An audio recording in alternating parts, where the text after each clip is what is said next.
बिस्मिल्लाहिर्रहमानिर्रहीम। अस्सलाम वालेकुम। आज हम आपको बनाना सिखाएंगे फ्राई गोश्त। ये गोश्त बहुत कम इंग्रेडिएंट से बन जाता है और बहुत मज़े का बनता है। इसके लिए हमें जो अज़ा चाहिए होंगे, 1 किलो मैंने गोश्त लिया है। इसमें हड्डी भी है और ये बोटी भी है। इस बोटी को आप छोटे साइज़ में रखिएगा, बहुत बड़े साइज़ में नहीं रखिएगा। इसमें जाएगा 4 नींबू का रस। रस हमने डाल दिया। अदरक लहसुन भर भर के 3 टेबल स्पून जाएगा।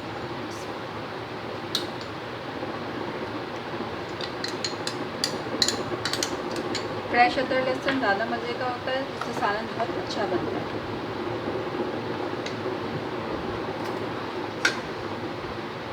कुटी हुई मिर्च है, मैंने 1.5 टेबल स्पून लिया है। आप अपने हिसाब से ले लीजिएगा। ये पिंक लाहौरी नमक है, ये मैंने 1 टेबल स्पून लिया है। ये हल्दी है, ये हाफ है टी स्पून है। ये ज़ीरा है, ये हाफ टी स्पून है। और ये हमारा कचरी पाउडर है, गोश्त गलाने में काम आता है, ये भी हाफ टी स्पून है। इन सब चीज़ों को हम इसमें शामिल करेंगे। शामिल करके हम इनको अच्छे से मैरिनेट करेंगे और इसको तकरीबन 1 से 2 या 3 घंटे के लिए आप इसको रखेंगे। रखने के बाद आप इसको ऑयल गरम करेंगे। ऑयल गरम करके फिर हम इस गोश्त को इसमें डालेंगे और बहुत धीमी आंच में पकेगा, कम से कम 2 से 3 घंटे। इसमें पानी बिल्कुल शामिल नहीं होगा। चलें अब हम बनाएं। पहले इसको मैरिनेट करने के लिए हम रखते हैं 2 से 3 घंटे। ये देखिए, ये मैरिनेट हो गया, 2 घंटे हो गए इसको करते हुए हमें। आप बीच बीच में इसको हिलाते भी रहिएगा ताकि अच्छे से ऊपर नीचे गोश्त लग जाए।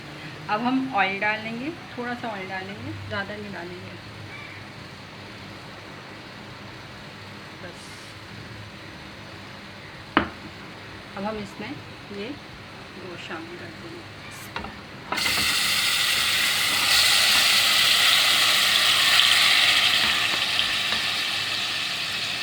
गोश्त शामिल करके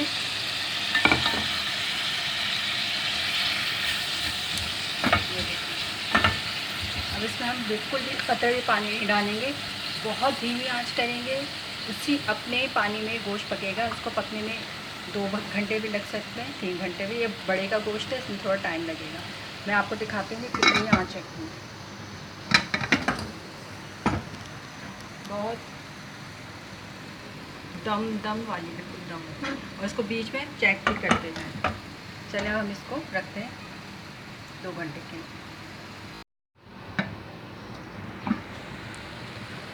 ये देखिए, हमारा सालन भुनी हुई बोटियाँ जो है फ्राई तैयार है।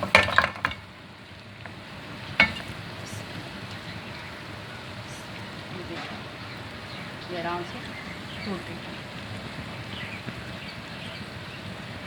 ये ऐसे हो जाए तो ये बस हम भून लेंगे इसको अच्छी तरीके से, तेज़ आंच करके।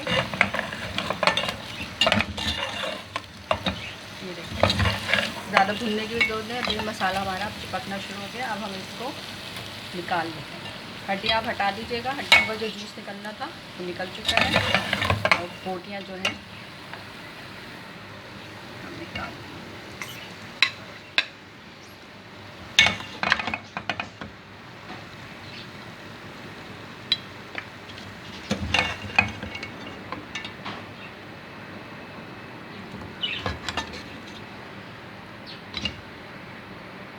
थोड़ा सा डेकोरेशन कर देंगे इसमें। ये देखिए, हमारी तैयार है। इसमें नींबू, मिर्च सब कुछ है। अगर आप चाहें तो ऊपर से चाट मसाला डाल लें, वरना इसकी ज़रूरत नहीं है। चटपटी फ्राई बीफ बोटी तैयार है। बना के बताइएगा हमें। बकरीद आ रही है, उसमें ज़रूर बनाइएगा। लाइक करें, शेयर करें, सब्सक्राइब करें और कमेंट्स करना ना भूलिएगा। जज़ाकल्लाह।